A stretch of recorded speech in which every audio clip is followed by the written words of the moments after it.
아무튼 한 시간이 이렇게 지루하지 않도록 열심히 달려가 보겠습니다. 먼저 제 소개를 드리면요, 저는 우정약품 주식회사 대표를 맡고 있고, 약산음식물연구회 회장을 맡고 있고, 그 다음에 약사 합창단이 있어요. 부산시 약사 합창단 파미연수라고 거기 또 합창단 단장도 맡고 있습니다. 할 게 역할이 많은데 오늘은 이 약산음식물연구회 내용으로만 집중해서 말씀드리도록 하겠습니다. 요 불좀 보세요.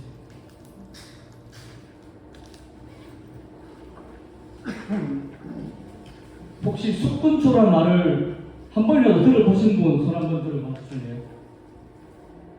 한 분 계시네요. 지금 강의 제목이 이렇게 어려운 내용인데도 이렇게 와주신 거는 정말 대단한 정성이신 것 같습니다. 숙군초란 말을 제가 안 지도 얼마 안 됐어요. 제가 이 자료를 찾다 보니까 숙군초라는 표현이 있구나. 그래서 제가 이제 제목을 좀 어렵게 잡았어요. 저도 모르게 그냥 그 당시에는 급하게 하다 보니까 실제 내용은 숙군초와 작약을 중심이지만 더 두루두루 옆쪽으로 많이 새는 내용이 있습니다. 그래서 강의 한번 들어보시고 숙군초에 대해서 한번 들어봤다. 그리고 굵은 식물이 뭐더라. 앞으로 하나씩 설명드리겠습니다. 제가 그 약산암식물연구회를 맡으면서 그 2021년도에 지금 아직 안 오셨는데 그 하만에 사계절 농장을 하시는 약산암식물연구회 명예회장님이 계십니다. 곽인규 회장님이라고. 그분하고 2021년도에 하만에 그 돌복숭아 50주를 심게 됩니다. 2021년 봄에 한번 일기예보 검색을 해보시면 나올 텐데요. 3월 중순에 이제 비 한번 내리고 돌복숭아 50주를 심었는데 그해 남부지방에 비가 한 방울도 안 왔습니다. 석 달 동안. 그러니까 100일여 동안 비가 한 방울 안 와서 50주를 심었는데 그 돌복숭아 1년생 나무면 30, 마이크 길이만한 길이에 굵기는 그냥 손가락 굵기 요만한 굵기의 어떤 묘목이었어요. 해초리 모양의 딱 그런 굵기인데 얘네들을 50주를 심고 야산에다가 심고 이제 부산에 있으니까 하만까지 자주 가지 못하니까 아이고야 이건 뭐 비도 안 오고 물 주고 갈 사람도 없고 얘네들이 거의 뭐 안 죽어 있겠나 그냥 반신반의하고 올라갔었는데 그때 2021년입니다. 제가 개인적으로도 여러 가지가 힘들 상황이었는데 참 식물이 대단하다는 게 이 묘목들이 파란 잎을 내고 쫙 뻗어가지고 나 살아있다, 나 잘 살아있다 이런 모습을 보면서 제가 엄청난 감동을 느꼈거든요. 그 경험을 해보시면 이게 치유라는 게 이런 게 되는 거구나 라는 제가 경험을 했었어요. 그래서 이런 식물들도 말 못하는 식물들도 이렇게 거칠고 험한 이 시간을 버티고 이 뿌리를 내리고 자라나는 이거를 보니까 인간이 내가 못할 게 뭐가 있는가 라는 생각도 하게 되고 여러 가지 그 깨달음의 시간을 그때 2021년 6월 정도에 느꼈던 것 같습니다. 그래서 제가 치유농업사라는 자격증도 국가 자격증도 공부를 하게 되고 자격증도 따게 됐는데 2023년도에 그러다가 또 이제 해마다 이제 한 달에 한 번, 두 달에 한 번 정도 이제 하만 사계 농장을 계속 갔다 보니까 매년 5월이 되면 작약꽃이 핍니다. 작약꽃을 혹시 보신 분 계십니까? 되게 크고 이뻐요. 이 작약꽃이 저는 약대 다닐 때 작약이라는 생략만 알았습니다. 공부만 했습니다. 이 작약이 그 뿌리를 쓰거든요. 그래서 그게 이제 보혈제로 쓰인다는 그 정도 알고 여러분들이 잘 아는 뭐 사물탕이나 여성들에게 많이 쓰는 약들 그리고 보혈제 그리고 여러분들 필요할 때 먹는 쌍화탕 이런 것들이 다 작약이 주약입니다. 작약이 군약으로 들어가는 약들인데 어쨌든 작약꽃이 실제로 본 거는 이제 그 하만 사계절 농장에서 했습니다. 꽃이 너무 예뻐요. 5월달 되면 그 작약 옆에도 모란꽃도 있었는데 야 정말 세상에 이렇게 화려하게 예쁜 꽃이 있구나. 그래서 저도 꼭 한번 키워보겠다 싶어서 이제 올해 이제 그 자격 토종 자격을 분양을 받아서 박 회장님한테 요청을 해서 분양을 받아서 조그만 텃밭에 한번 심어봤습니다.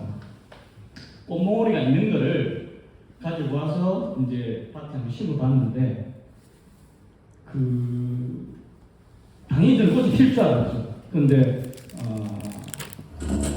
깔수록 이게 말라서 까만 꽃봉오리가 말라가지고 이제 시들어 버리는 거예요. 그래서 저는 너무 기분이 속이 상해서 이 공부를 하게 됐는데 왜 얘가 물도 잘 주고 정성도 케어했는데 왜 죽지 하다 보니까 몰랐던 거예요. 자기의 특성을 몰랐던 거예요. 그러다 보니까 자격을 공부하다 보니까 이 구근식물이라는 게 나오게 되고 구근식물을 또 공부하다 보니까 뭐 영양 생식 무슨 생장에 대해서 알게 되고 그러면서 이제 여러 가지 내용들이 막 풀리게 됩니다. 그래서 이제 제가 실패했고 경험했던 내용들을 오늘 풀려고 지금 이 서론이기인데 그리고 또 하나의 또 에피소드가 히아신스라는 꽃을 제가 작년에 꽃이 참 이쁩니다. 그 작년에 이제 황원에 가서 그 하나를 분양을 받아서 사가지고 와서 집에서 키우게 되는데 이제 꽃이 너무 이쁘다 보니까 봄을 참 즐기기엔 참 좋아요. 집안에서 히아신스를 키워서 근데 꽃이 너무 금방 피어버리고 일주일 만에 꽃이 확 펴버리더라고요. 그러고 나서 꽃이 또 지고 나니까 이게 그냥 아주 그냥 일반 그냥 불처럼 돼버리니까 저도 관심을 못 둬서 근데 이게 그 꽃을 그때 살 때 하원의 사장님이 이거는 나중에 뿌리를 캐서 따로 보관했다가 봄에 심으면 또 난다 이러더라고요. 그런 게 있구나 해서 이제 봄에 가을 되면 그걸 부분을 이렇게 해서 말려야 되는데 꽃이 피고 그냥 지어버리고 저도 관심을 못 줘버렸어요. 그래서 그냥 베란다에 방치시켜 놨습니다. 물 한 방울 안 주고 거기도. 근데 이거 작년에 그래놨는데 올 봄에 올 초에 여기서 또 싹이 올라와서 꽃이 피는 거예요.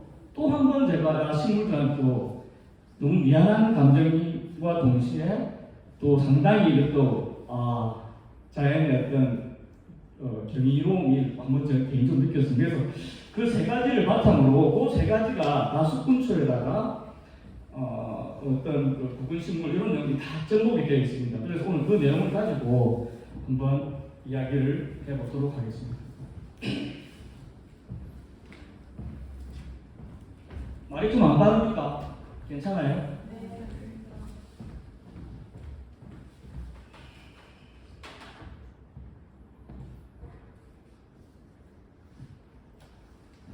자, 숙군초란 말 그대로 이 자율숙자에서 오늘 한자가 많이 나올 겁니다. 한자가 많이 나올 건데 이 식물 쪽에 보니까 한자로 된 용어들이 상당히 많습니다. 그게 뭐 일본의 영향인지 뭐 어떻게인지 잘 모르겠는데 하여튼 한자가 많이 나오면 좀 양해를 부탁드립니다. 한자 뜻을 알면 모든 게 해석이 쉽게 풀립니다. 이렇게 버레니아 헐브라 해서 겨울 동안 지상부는 죽어도 뿌리는 살아 있어서 다음에 생장한 여러 해 살이 볼 이게 단연초인데요. 이게 뿌리가 이게 있는데 이게 이제 겨울에 뿌리만 살아 있다가 이제 꽃이 피는 거예요. 여름이 되면 날씨가 따뜻해지면. 그래서 구근식물은 뭔가 식물 일부가 비례해져서 영양분을 저장하는 덩어리의 구조로 변형된 식물. 대표적인 게 이건 뭐 닮았습니까? 우리가 흔히 먹는 것. 그렇죠. 양파가 대표적인 구근식물이자 인경식물입니다. 그걸 인경이라는 걸 다시 설명을 드릴게요. 구근식물은 숙군초의 일종이다. 그리고 열애살의 풀로 생육 방식에 따른 분류고 구근식물은 이제 구근 이 공구자죠. 둥근 모양을 가져서 구근식물이라고 부릅니다. 그래서 구근식물과 숙군초는 같은 건데 숙군초가 더 큰 개념이라고 보시면 됩니다. 자, 인경부터 설명드릴게요. 구근식물이 총 5개가 있어요. 인경, 부경, 괴경 쭉 나오는데 설명드릴게요. 여러분들 여기 보시게 되면 벌브라는 표현이 있는데 이 벌브가 영어로 보면 우리 옛날에 어른들 담아라는데 전구 있죠, 전구 백열등 그거를 벌브랍니다, 영어로. 그래서 벌브 모양이에요. 어떤 거냐면 이 꽃의 참수소나 히아신스, 백합, 튤립 다 인견인데 뿌리들이 다 이렇게 생겼어요. 다 이렇게 보면 동그랗게 해서 전구처럼 생겼죠. 이게 다 인견입니다. 대표적인 게 백합과 우리가 흔히 아는 것, 저기 아까 말했던 뭡니까? 담아내기. 그 양파도 사실은 대표적인 비늘 인견입니다. 그리고 구경. 글라디올루스는 꽃이 참 이쁜데 이거를 제가 올해 꽃을 봤는데 이게 구경이더라고요. 뿌리 모양을 보게 되면 이렇게 ton하게 생겼습니다.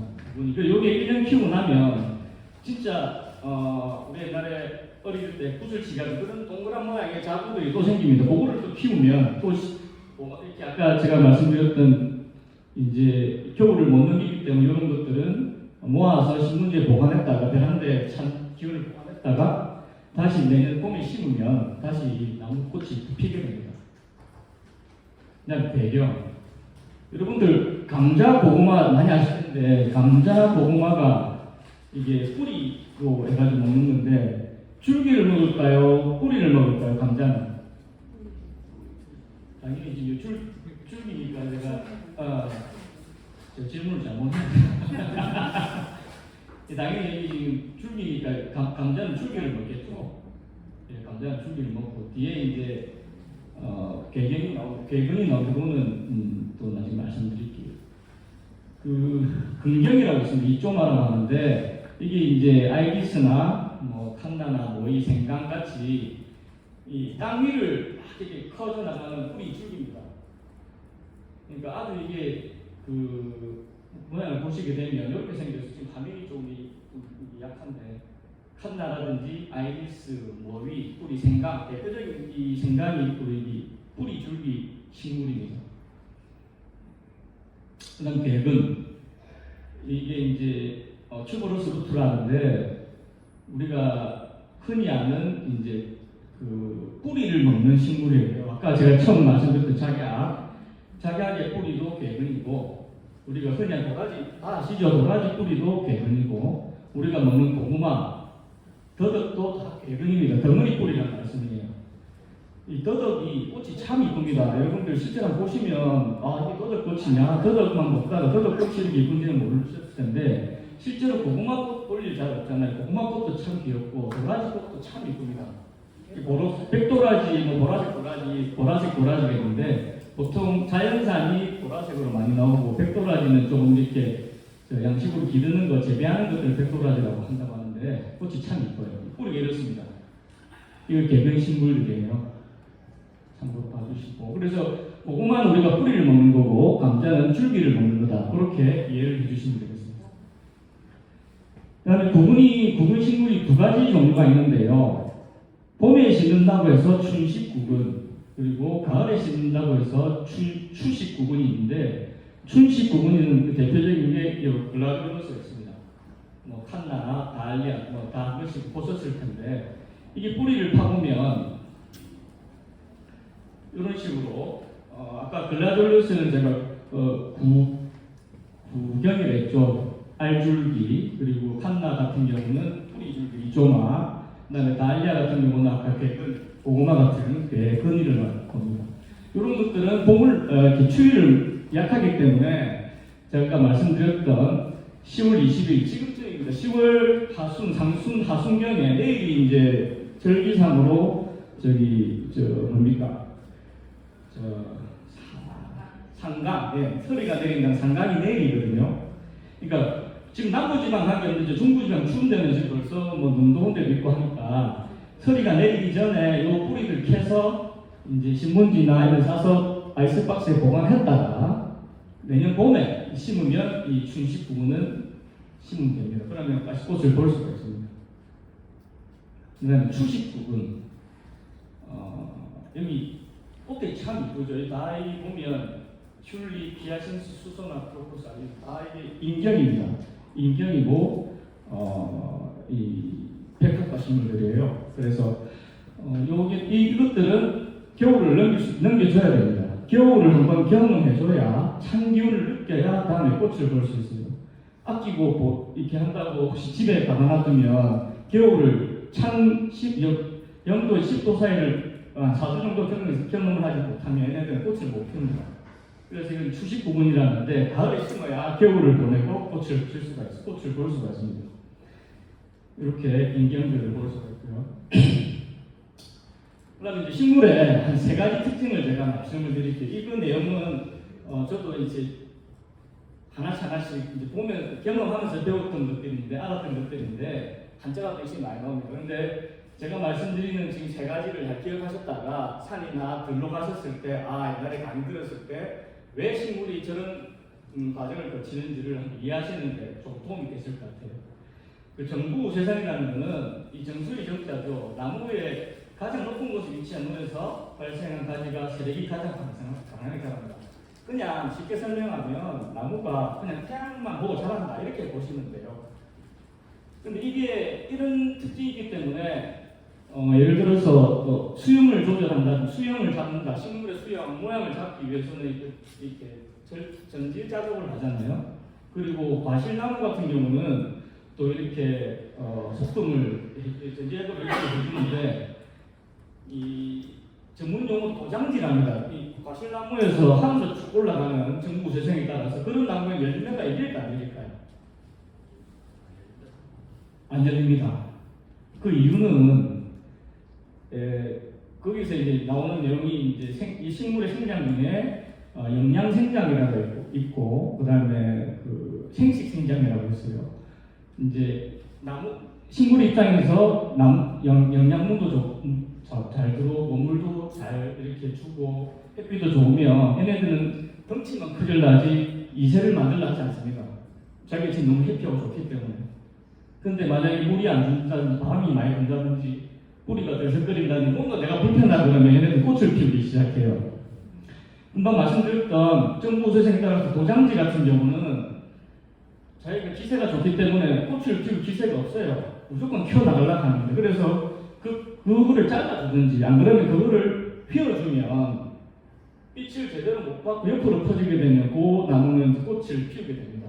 식물 입장에서는 내가 좀 뭔가 이상하다, 영양분을 제대로 못 받고 있다 그렇게 생각하거든요. 그럼 꽃을 피우기 시작합니다. 그래서 식물들, 과실나무들 보면 밑에 줄로 잡아 당기는 것들을 나무 가지를 당기는 걸 보실 텐데 그게 다 꽃을 많이 피우기 위해서 생식 생장을 유도하기 위해서 하는 그런 하나의 방법이라고 보시면 됩니다.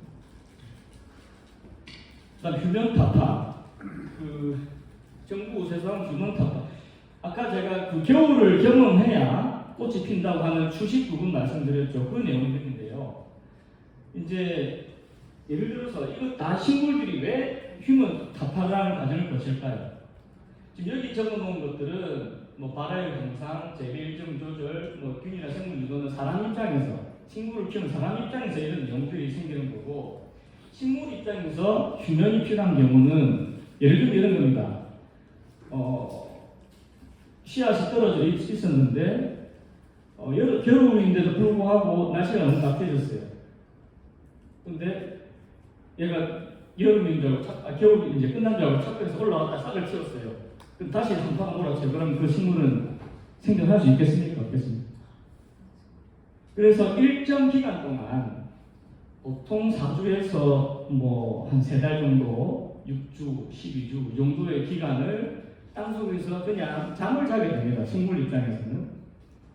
그런 과정을 통해서 이제 봄이 완전히 됐구나라는 걸 경험하거나 겨울을 경험해야 싹이 나고 꽃이 피게 되는 그런 과정들을 휴면타파라고 해요. 근데 이 온도뿐만 아니라 보시게 되면 이 씨앗 생장을 끊는 과정들이 몇 가지가 있어요. 온도 처리하는 것, 저온 처리하는 25도 미치면 식물에서는 저온이라고 볼 수가 있는데요. 마늘, 양파, 복숭아 같은 경우는 25도씩 저온 처리를 해서 수주간, 아까 기본 4주입니다.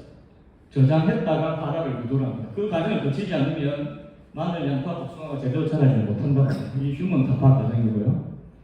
그 다음에 오동나무 씨나 아니면 여주씨 이런 것들은 양을 딱 하거든요. 그런 것들은 인공적으로 스크래칭이나 절단을 해줘야, 사람이 해주면 이게 자랄 수 있습니다.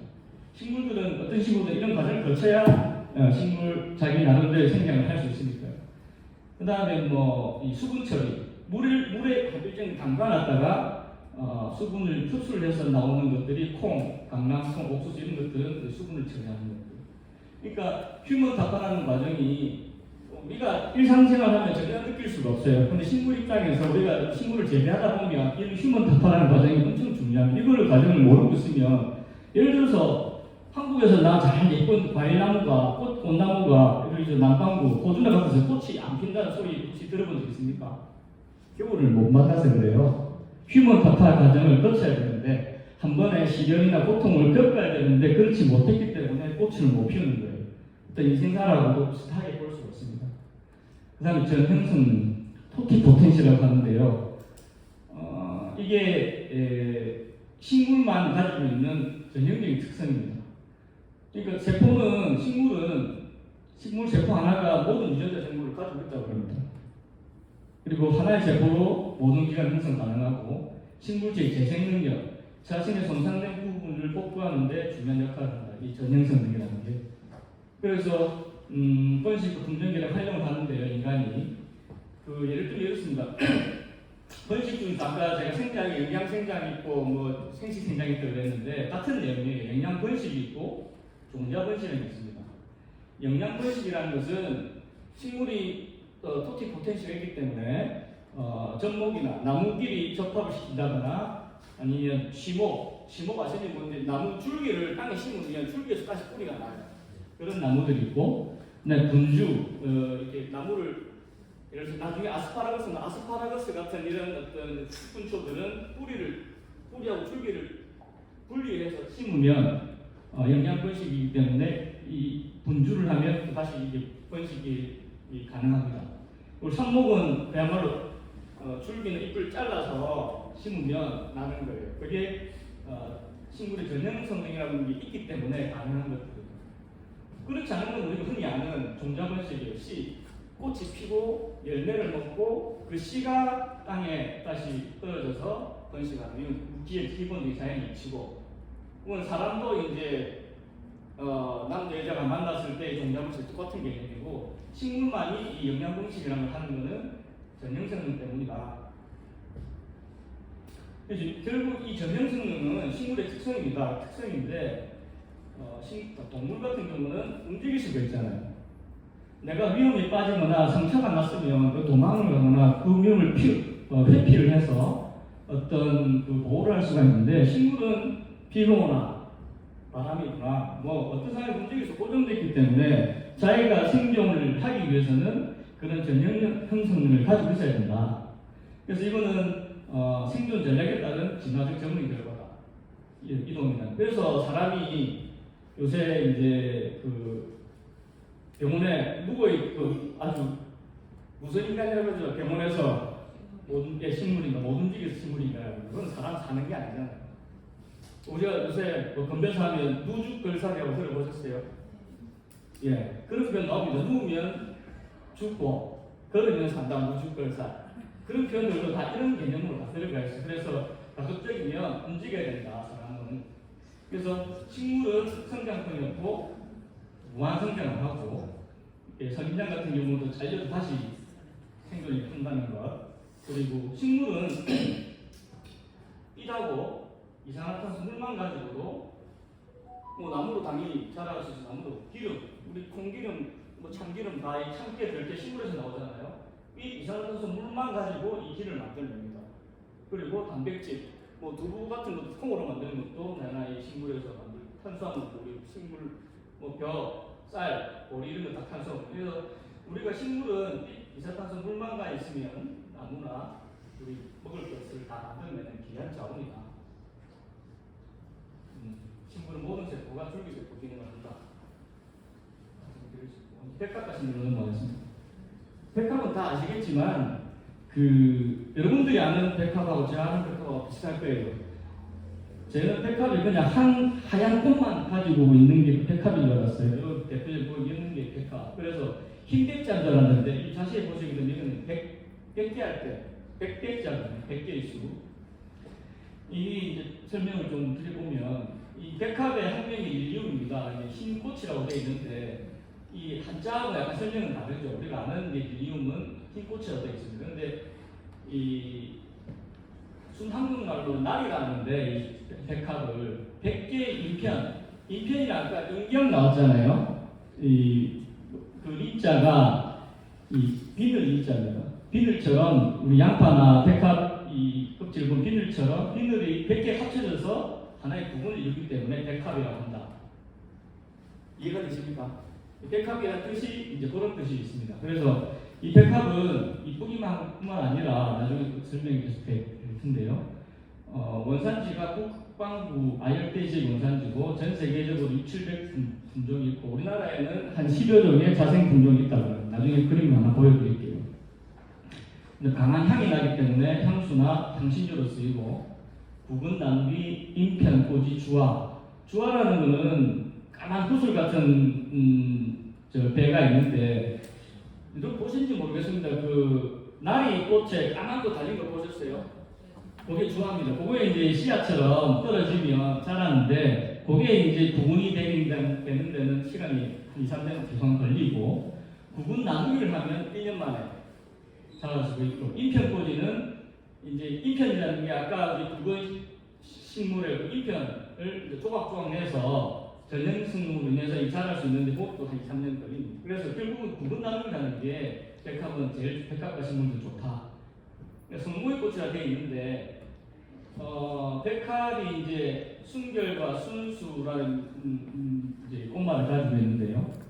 그 에덴 동산 성경에 보면 에덴 동산에서 아담과 이브가 이렇게 그 선악과를 먹고 쫓겨나게 되잖아요. 그러면 이브가 이제 슬프고 이렇게 하면서 흘린 눈물이 떨어진 자리에 백합이 자랐다고 그래서 이게 순결과 순수의 뜻을 가지고 있다고 합니다. 그리고 이 백합꽃 피워보신 건 알겠지만 이 꽃이 되게 오랫동안 간다고 그러거든요. 그래서 변함없는 사랑. 그래서 유럽에서나 이 서양에서는 연인들이 주고받는 꽃으로 알려져 있습니다.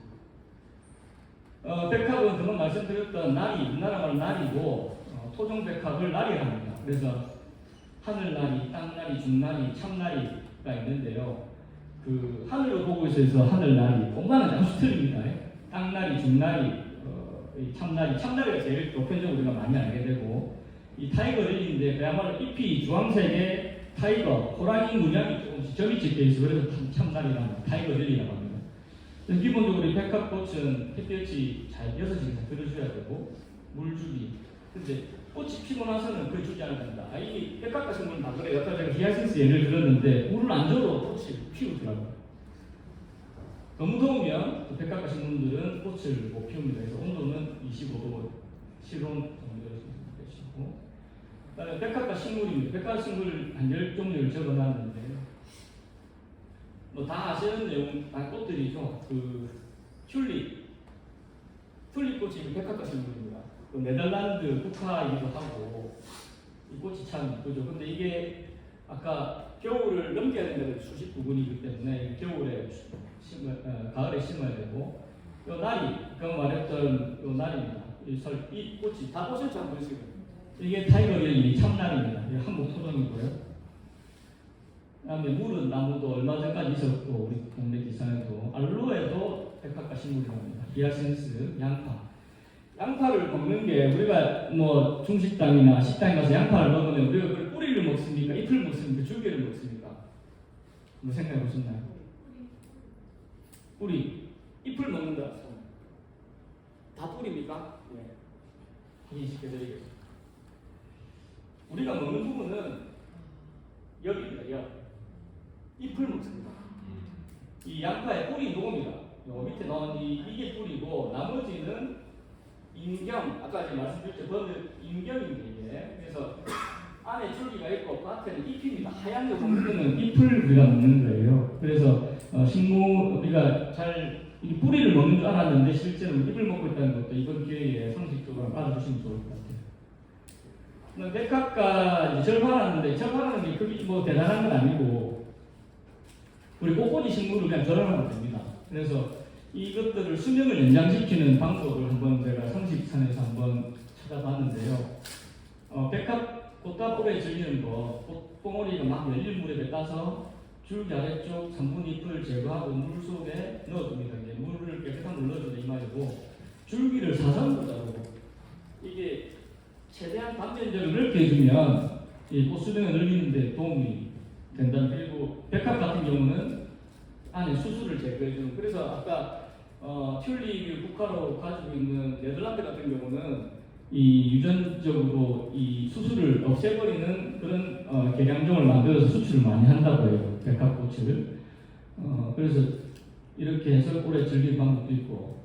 그다음 백합을 재배를 한다. 집에서 키운다. 밭에서 키운다. 화분에서 키운다 그러면 꽃이 지고 난 꽃을 잘라야지 구근의 성장을 돕습니다. 그래서 신문지나 텃밭에서 보관한다고 했는데 이 부분은 예를 들어서 월동을 못하는 추운 지역에서 이런 과정을 거쳐야 되고 부산 남부지방 같은 경우는 이렇게 할 필요 없이 그냥 땅속에서도 여름을 겨울을 넘기면 충분히 백합을 키울 수 있다고 합니다. 왜냐하면 주식 부분이기 때문에 아까 말씀드렸던. 그리고 반려동물의 독성이 있는데 고양이한테 그렇게 신경계가 일어나네요. 백합꽃이. 그래서 백합꽃에 그 하얀 꽃하고 노란 그 수술이 있었는데 그런 것들을 흡입한다거나 그 백합의 어떤 구분을 먹으면 이 고양이 입장에서는 급성 신분전증에서 되게 안 좋다는 거니까 고양이 키우시는 분들은 참고해 주시면 좋을 것 같고, 실제로 이 절화 보존제 이렇게 오래 있지만은 이 꽃을 오래 보고 싶은 욕심에 요새는 또 절화 보존제라는 게 인터넷 쿠팡 이런 데 뒤져보면 많이 나옵니다. 그런 걸 쓰셔도 되고, 이제 우리나라 농촌진흥청에 이제 농사라는 그 홈페이지가 있는데 사이트가 있는데 이제 농업에 관련된 모든 걸 적어놓은 그런 공식 사이트인데 거기에서 이제 절화를 수명 연장시키는 방법을 찾아봤더니 이런 여러 가지 방법들이 있어요. 좀 신기하게 느껴졌던 게 찬물, 녹차 같은 찬물에 넣어놓으면 절화 꽃이 오래 간다. 근데 먹다 남은 맥주를 꽃병에 부어놓으면 꽃이 오래까지 유지가 된답니다. 이것도 한번 해보면 간단하게 좋을 것 같고, 설탕물도 괜찮을 것 같고, 그 다음에 열수라는 거. 그러니까 뜨거운 펄펄 끓는 물에 한 10초 넣으면 된답니다. 꽃줄기를. 그리고 뜨거운 열물에는 한 2분 정도 담가놨다가 찬물에 꽂아 놓으면 꽃이 오랫동안 유지된다 한답니다. 그래서 혹시 집에 꽃 많이 관심 있게 키우시는 분들은 꽃다발 많이 받으셨는데 꽃을 좀 오래 보고 싶다 그러면 이런 방법들 중에 하나를 선택해 보시면 좋을 것 같습니다. 이제 자격과 모란. 이제 딱 다음 절반 왔습니다. 재미없지요? 조금만 참아주세요. 자, 어떤 게 모란이 어떤 게 자격일까요? 이쪽에 자격입니다. 이게 모란이고, 모란은 이제 생명력이 목단이라고 하고요. 지금 영어로 잘 안 보이는데 파이오니어 아티크로라고 해서 자기한 생명력이고, 모란은 목단이라고 하고 수피루카 로사 사용이라고 있는데 이건 학명이 있고요. 그래서 모란은 중국에서는 화왕이랍니다. 모란꽃이 제 1번을 쳐줘요. 그 다음에 자격은 화상, 이게 이제 왕 다음에 재상들을 이제 하는 화상인데, 이제 왕으로 치고 그 밑에 이제 보조해주는 서브로 작약을 칩니다. 이제 꽃 크기로 쓸 때는 모란꽃이 더 큰 것 같아요. 크기가 있고. 별명이 모란꽃은 부귀와 그다음에 작약꽃은 한박꽃. 그러니까 한박꽃같이 크다 그런 의미로 한박꽃인 것 같아요. 꽃의 여왕, 작약은 부, 명예, 행복의 상징, 아주 좋은 뜻을 가지고 있습니다. 그 다음에 이 작약은 풀이에요. 아까 예배사의 풀, 숙근초, 이 숙근초고, 모란은 낙엽, 광목, 식물입니다. 나무예요, 나무. 모란은 나무입니다. 이걸 이제 일단 구분하셔야 되고, 뿌리를 건조한 것을 작약이라고 아까 제가 말씀드렸던 쌍화탕이나 사물탕 이런 데 쓰는 게 작약 뿌리로 쓰는 거고요. 그 다음에 목단에 이제 뿌리 껍질을 목단피라고 약으로 쓰고, 그 다음에 꽃 모양을 보게 되면 이 꽃잎의 모양은 길쭉한 모양입니다. 작약은. 그리고 모란은 오리발 닮은 둥글 넓적한 모양이 잎이라 되어 있는데, 작약은 광택이 있고 한번 그림을 한번 보여드릴게요. 화면이 조금 이래 좀 잘 안 보이시죠? 이게 상당히 선명한 그림인데 그렇습니다. 이게 모란 꽃이고, 오리발처럼 보이죠. 이게 광이 나는 게 이게 이제 자기가 잎입니다. 전초를 보여드리는 사진이고, 꽃봉오리. 이거는 장미처럼, 모라는 장미처럼 뾰족합니다. 이 끝이. 근데 이거는 그야말로 동그랗습니다. 모란데 동그란 분 모양이에요. 자기가 꽃봉오리는. 이게 또 뿌리인데, 이게 지금 모란의 나무의 뿌리입니다. 이거는 작약의 뿌리인데, 이렇게 봐서는 잘 구분이 안 되는데, 모란은 나무라고 했잖아요. 근데 아까 우리가 영양 번식을 하면서, 이 모란의 이 나무, 모란을 예를 들어서 빨리 좀 키우고 싶다. 씨를 뿌리가 이렇게 하기 너무 시간이 많이 걸리면 4년 정도 걸린다 했으니까, 그러면 우리가 영양 번식을 하기 위해서는 작약의 뿌리를 씁니다. 작약 뿌리에 모란의 어떤 대를 이 나무 줄기를 이렇게 접목을 시키면 유튜브에 옥단 전복이라고 검색해 보시면 잘 나옵니다. 아주 자세하게 나옵니다. 그래서 이 모란을 키우기 위해서, 모란꽃을 피우기 위해서 이제 이 작약 뿌리를 쓴다는 거. 이게 어떤 영양 번식 중에 어떤 게 예를 들 수 있냐면, 제가 아까 처음에 서두에서 돌복숭아 이야기를 했었는데요. 우리 복숭아나 살구나 매실이나 이렇게 핵과식물, 그거는 이제 같은 속으로 해서 프로너스라고 해서, 프로너스가 아니죠. 프로너스는 귤과고 벚꽃나무과 벚꽃 속이라고 있습니다. 같은 속끼리는 접목이 가능하거든요. 그래서 그 접목에 여기 목단에 이제 접목을 쓰는 이 작약의 튼튼한 뿌리처럼 돌복숭아를 대목으로 씁니다. 돌복숭아 나무에 접목을 맛있는 복숭아를 붙인다거나 매실을 붙인다거나 이렇게 해서 접목을 만들고, 귤나무도 그 시트러스 속에 있는 같은 속에 있는 식물들을 이렇게 접목을 붙이는데, 귤나무에 붙이는 게 가시가 있는 나무 이름이 뭐죠? 탱자. 네, 탱자 나무에다가 야생 탱자에다가 귤나무를 접목을 시킵니다. 마찬가지로 장미 같은 경우도 가시가 있는 찔레꽃. 네, 잘 아시네. 찔레꽃에다가 접목을 시켜요. 그런 것들이 다 영양 번식의 하나의 과정입니다. 이건 기본적인 상식적인 내용이고, 네, 봄 채수를 보게 되면 이제 모란은 이제 나무입니다. 아까 말씀드린 나무에 세수이 나게 되고, 꽃도 이렇게 화려하게 나요. 작약은 파이오니아 라티플로라고, 이제 라티가 흰 뜻이고 흰 어떤 정원이라는 뜻을 가지는 이제 학명을 가지고 있고요. 보면은 뿌리보다 잎줄기를 키우는데 양분을 선호한다. 이거가 제가 처음 말씀드렸던 내용입니다. 봄에 제가 사계절 농원에서 토종 작약을 이제 분양받아서 심었는데 꽃이 안 피고 꽃모리가 까맣게 말라서 떨어져 버렸잖아요. 작약의 특성이 봄에는 뿌리를 내리는 게 아니고 모든 영양분이 잎과 줄기로 가는 그런 특성이 있어서 봄에는 옮겨지기 하면 안 됩니다.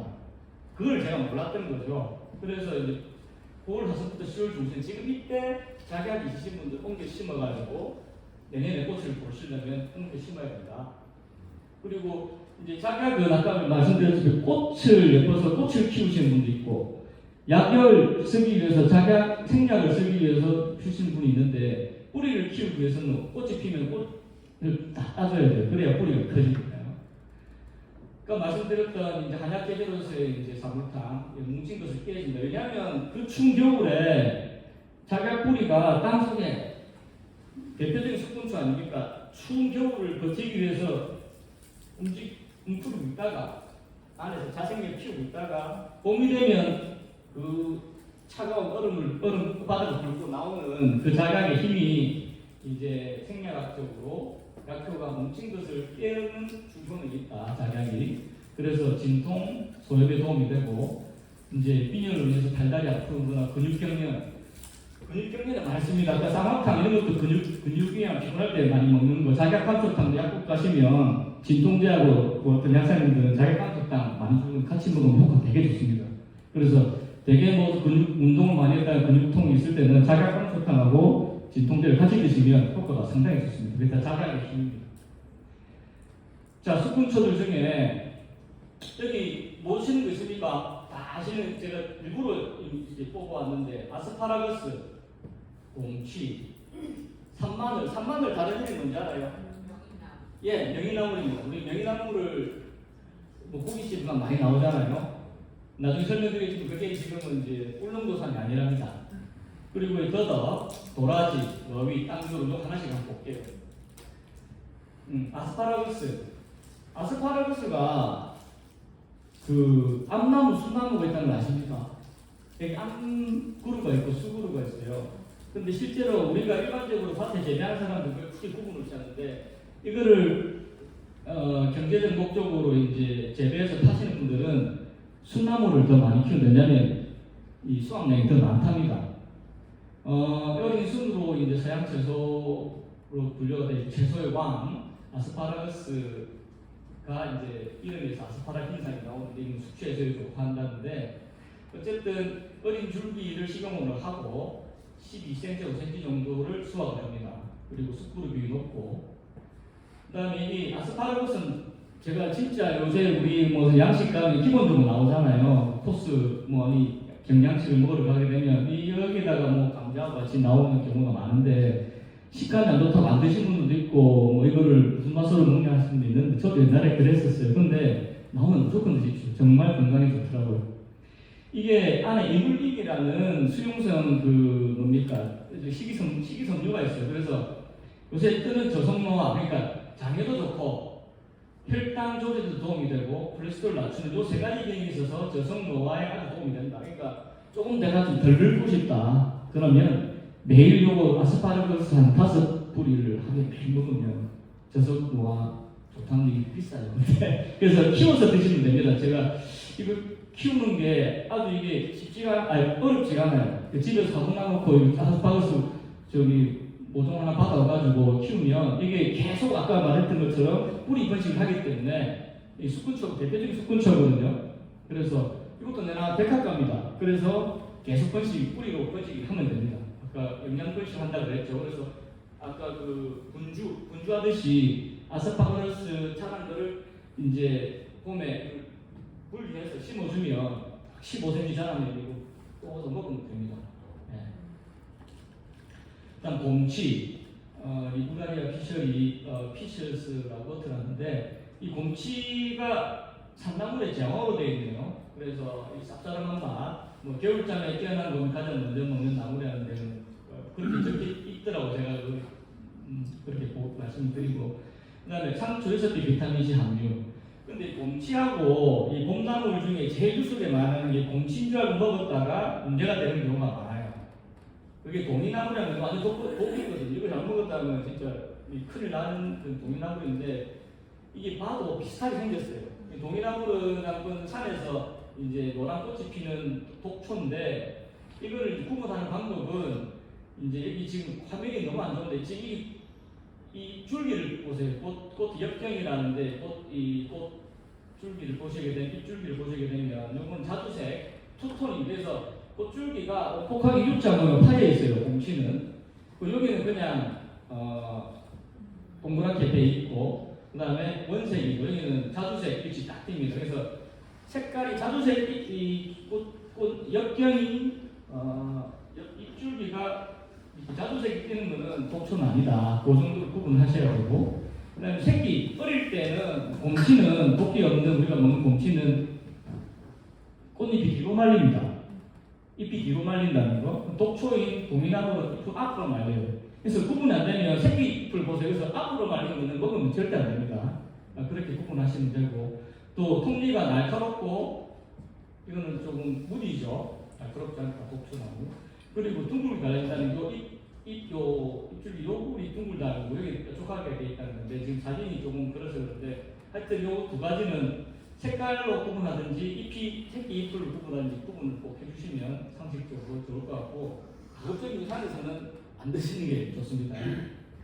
산마늘, 명이나물 아까 말씀을 드렸고, 스페인은 아조데오소라고 합니다. 그리고 곰마늘 되어 있고, 이 포기 나누기로 하고, 이도 상당히 유사한 독초가 있는데, 이름도 참 예쁘잖아요. 은방울꽃, 박새 이런 게 다 지금 이 박새라는 건 사회 원료가 돼 있고 살충제 원료고 해서 함부로 이 독초 산에서 난 거를 모르고 드시면 안 된다는 거, 꼭 뭐가 될 것 같으면 전문가를 조언을 받아야 된다는 거예요.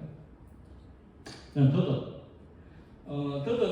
지금 가을철에 더덕하면 지금 강원도 가면 뭐 더덕 축제도 하고 한다는데 캠파놀라세아의 초롱고가에 속하는 다른색 덩굴 식물입니다. 더덕이. 그리고 양유근이라고 양의 그러니까 하얀 그 더덕을 자르거나 뒤에 나오는 그 뭡니까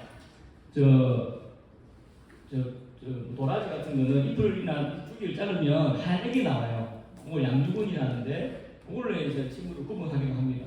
그래서 더덕은 기온차가 많은 곳에 자란 것들이 사포닌 함량, 유효 성분 함량이 좋아지고 이제 음지에서 잘 자란다고 되어 있습니다. 그래서 더덕이 한 30에서 50g 정도 되면 이제 상품으로 치는데 이 뿌리 모양에 따라서 또 암수 부분이 있다고 합니다. 그래서 뭐 보통 우리가 고기나 음식을 보면 암컷이 맛있다고 하는데 여기는 수컷이 더 맛있다고 되어 있네요. 더덕은.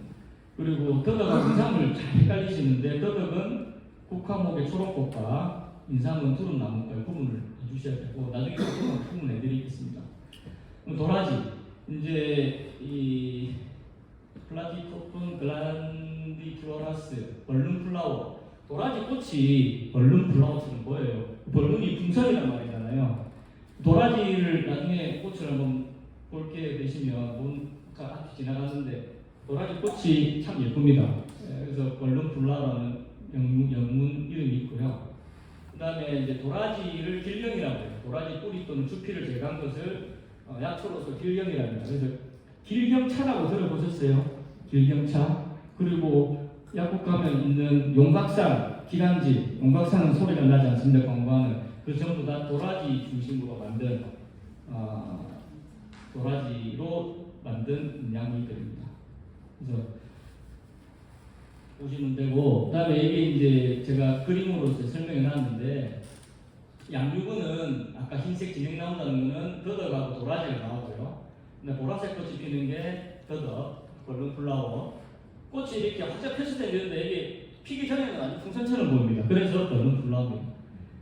색깔 따라서 또 구분할 수가 있고 열애살이 아까 수꾼초라 했죠. 수꾼초 덩굴 식물이고 다 이 수꾼초들입니다. 그 다음에 잎이 이제 이 덩굴 식물이고 이제 뭐 모양에 따라서 구분해놨는데 저기 도라지 잎은 약간 가장자리가 오돌도돌하게 톱니 같은 게 있습니다. 그리고 잎자루가 없어요. 바로 줄기에 바로 잎이 붙어 있는 그런 걸 도라지라고. 그런 관심 있으신 분들은 무슨 유튜브 같은데 보시면 잘 되어 있습니다. 그다음에 머위. 우리가 머위 때 저기 뭐랍니까 고구마 줄기 이렇게 하잖아요. 그게 그 줄기가 진짜 그 고구마의 줄기나 노구의 줄기가 아니고 엽경입니다. 엽경. 잎하고 연결되어 있는 잎줄기를 말하는 거예요. 우리가 잎줄기를 먹는 거지 고구마 줄기를 먹는 건 아니에요. 고구마 입장에서 좀 섭섭할 것 같아서 제가 상식 칭찬해서 말씀을 드립니다. 그래서 머위대들 먹는 그 머위인데요. 국각화 식물이고 이제 이것도 이제 아스파라거스처럼 암수 땅굴. 그러니까 모이는 꽃이 먼저 꽃대 올라서 꽃이 피고 나서 우리가 먹는 잎을 먹습니다. 잎이 핍니다. 그래서 보통 우리가 꽃이 먼저 피는 식물들이 봄에 보면 뭐 벚꽃이나 뭐 매화나무 꽃부터 먼저 피잖아요. 마찬가지로 모이도 그렇게 꽃부터 피는 그런 식물이고요. 아스파라거처럼 암수 땅굴로 되어 있다. 지금 제가 회사에 보면 회사 안마당에 지금 털모이가 있는데 지금 이제 꽃몽이가 폈더라고요. 꽃몽이가 맺혔더라고요. 이게 겨울에 노란 꽃이 피는 아주 예쁜 꽃입니다. 털모이. 요건 먹으면 안 돼요. 독성이 있다 그래서. 그러면 이제 한번 볼게요. 곰치하고 모이를 어떻게 구분하느냐? 곰치는 일단 뿌리가 가늘어요. 모이는 얼마 전에 제가 한번 심어봤는데 모이는 새끼손가락, 아기손가락처럼 조금 굵어요. 뿌리가. 그리고 이 보시게 되면 송곳니처럼 뾰족뾰족합니다. 그리고 여기는 톱니바퀴처럼 가지런하다 곰치. 그래서 곰치하고 머비 가급적이면 구분해 주셔서 드시면 좋을 것 같고 몸에 아주 좋은 것들입니다. 그 다음에 땅두릅, 독활.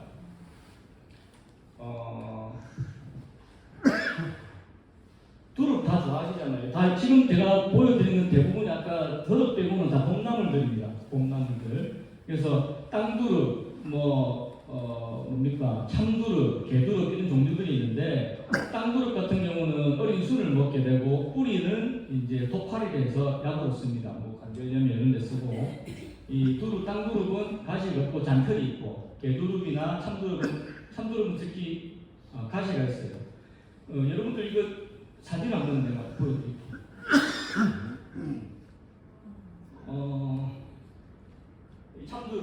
참두릅은 두릅나무 어린 가시 순을 참두릅이랍니다. 우리 가시 먹게 보면 다 비슷하게 생겼는데 요거는 가시가 있어요. 가시가 있는데 지금 표시가 잘 안 나죠. 근데 가시가 있고 씁쓸한 맛과 향이 좀 연한 편이에요. 뭐에 비해서? 개두릅에 비해서. 개두릅은 음나무 있죠. 가시 막 뾰족뾰족한 가시나 엄나무라고 하는데 닭뼈속에 넣어 먹기도 하고 보통 옛날에 조상들 집에 보면 엄나무를 잘라서 집에 걸어 먹기도 하는데 그걸 혹시 보셨는지 모르겠습니다. 그 엄나무의 새순입니다. 그거를 이제 개두릅이라는데 이게 참두릅보다 맛과 향이 진하고 강하다는 맛도 강하다네요. 그래서 대부분 인기가 많은 것들이 땅두릅인데 아까 독활이라는 가시가 없고 잔털이 있고 속은 비어 있다고 합니다. 그리고 뿌리는 약재로 쓰고 독활로 어린 순은 나물로 쓴다는 걸 말씀을 드릴게요. 그래서 요거 독성이 있기 때문에 데쳐 먹는다는데 이 지금 제가 말씀드렸던 대표적인 숙군초 대표적인 것들은 다 데쳐 드셔야 됩니다. 그냥 날거 먹어서 또 좋지만 보통 이게 독성들이 다 있기 때문에 이런 약초나 이 봄나물들은 데쳐 먹으라고 되어 있어요. 그래서 제가 데쳐 먹는 게 어떤 건지 한번 제가 찾아봤어요. 그걸 이 영어로 블렌칭이 하는데요. 끓는 물에 소금을 살짝 넣고 데친 뒤 얼음에 식히는 방법. 이게 이제 서양의 쿠커 이제 셰프들이 하는 그런 블렌칭이라는 표현이 우리 조상들은 옛날부터 해왔던 거예요. 우리 시금치라든지 각종 제가 개인적으로 제일 좋아하는 거는 그 콩잎에다가 강된장이나 밥 이렇게 싸먹는 걸 제일 좋아하는데 나는 콩잎을 그렇게 데친다는 이런 블렌칭해서 먹는다는 걸 생각 안 해봤는데 우리 조상들은 이렇게 블렌칭을 해왔다. 우리 보통 엊그제 추석 때 차례 지낼 때 그 도라지 나물 그다음에 고사리 그다음에 이런 어떤 시금치 또 도라지 이런 것들 다 데쳐 먹잖아요. 그게 이유가 있는 거예요. 그래서 왜 이걸 이렇게 블렌칭해서 데쳐 먹느냐? 시금치에는 이제 수산이라는 게 들어가 있는데 이게 이제 몸에서 칼슘 결합을 하면 이제 신장 결석을 유발한다고 합니다. 그래서 물에 항상 담가 놓든지 안 그러면 이거를 데쳐서 먹어야 요 독성 성분이 없어진다고 합니다. 고사리, 두릅, 원추리도 이게 지금 부분 식물인데요. 여기다 콜리친이라는 독성 성분이 있답니다. 그래서 반드시 봄나물은 데쳐서 익혀 먹어야지 안전하다는 것을 말씀을 드리고, 그다음에 질산염 비료 성분 때문에 물에서 일단 물에 한번 담갔다가 나와야 식물들이 이렇게 봄나물 먹는 게 좋다는 걸 말씀을 드립니다. 흡수율이 더 증가해요. 블렌칭을 하게 되면. 그래서 데치는 과정 속에 이 세포벽들이 좀 이렇게 없어져서 부드러워지고 비타민, 항산화 성분이 이제 세포벽에 같이 있던 게 한번 데침으로써 흡수율이 좋아지게 되고, 특히 이제 베타카로틴이나 카로티노이드 한 번씩은 들어보셨을 텐데 이게 이제 당근이나 시금치, 도마도 이런 데 많이 들어있거든요. 이게 이제 지용성 비타민입니다. 그래서 이런 지용성 물질들은 가급적이면 익혀서, 그리고 기름, 고기 구워 먹을 때는 안 그러면 요새 뜨는 불포화 지방산 올리브유. 아유 감사합니다.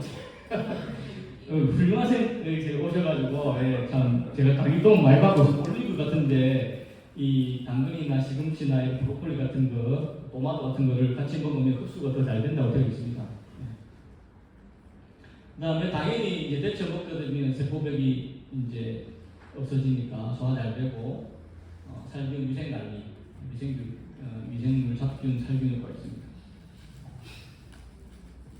자, 그다음에 소금을 넣는 이유 다 됐습니다. 이제 우리가 녹색 식물을 보면 클로로필이라는 엽록소를 가지고 있어요. 이 클로로필들이 이제 물이 산성일 때 아니면 열을 받았을 때 갈색으로 변한다고 합니다. 그래서 열을 받기 전에 이제 소금을 넣고 해서 이제 좀 더 녹색 클로로필을 보호하는 그런 기능이 있고요. 그다음에 그 소금을 넣게 되면 알칼리성으로 만들어준다고 합니다. 그래서 우리가 보통 산성을 먹지 말고 알칼리성 음식을 많이 먹으라는데 소금이 대표적인 뭐 구중 뭐랍니까 그 우리 소금을 저쪽에 9번 구중 9번 굿대낀 그걸 뭐라지 소금을 주겸 네. 주겸 같은 게 몸에서 알칼리 작용을 한다고 합니다. 그래서 자꾸 말이 보이는데 죄송합니다. 그리고 맛성분 누출 방지 이게 이제 뭐 기본적으로 잘 아시는 삼투압 현상 때문에 안에 있는 소금을 넣게 되면 맛있는 성분이 빠져나오는 걸 막아줘서 맛분에 도움이 된다. 네. 이렇게 해서 봄나물은 데쳐 먹으셔라. 자, 다 됐습니다. 이게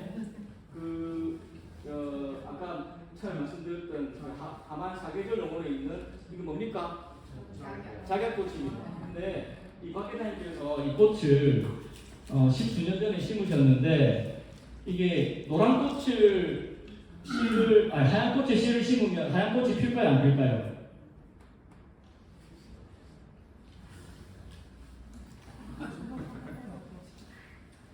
하얀 꽃에 씨를 심으면 하얀 꽃이 핀다. 손 좀 들어주세요. 그럼 노란 꽃이 핀다. 모르겠다. 알 수 없다. 네, 알 수 없다. 예, 정답은 알 수 없답니다.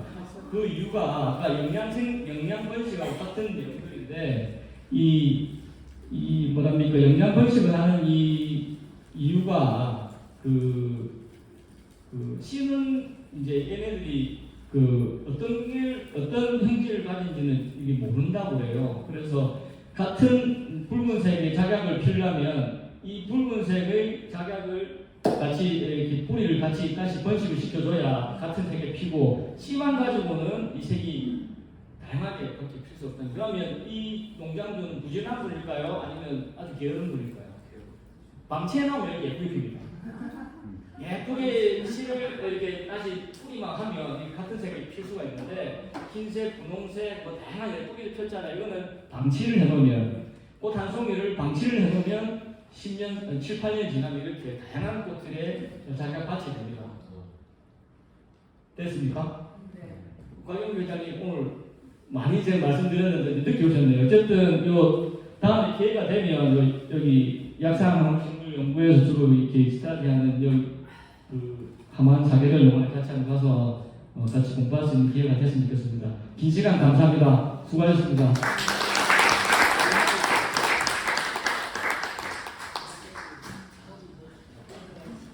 뭐 질문 있으신가요? 아스파라거스를 아파트 베란다에도 키울 수 있습니다. 예, 아스파라거스 정말 잘 큽니다. 기본적으로 우리가 물 잘 빠지고 아까 제가 백합과 식물을 했잖아요. 백합과 식물은 너무 온도 올라가면 안 돼요. 25도에서 15도 사이 유지해주고 6시간 이상만 햇볕만 넣으면 잘 자랍니다. 또 하나 질문 있어요. 예. 식물 중에 암수가 있는 거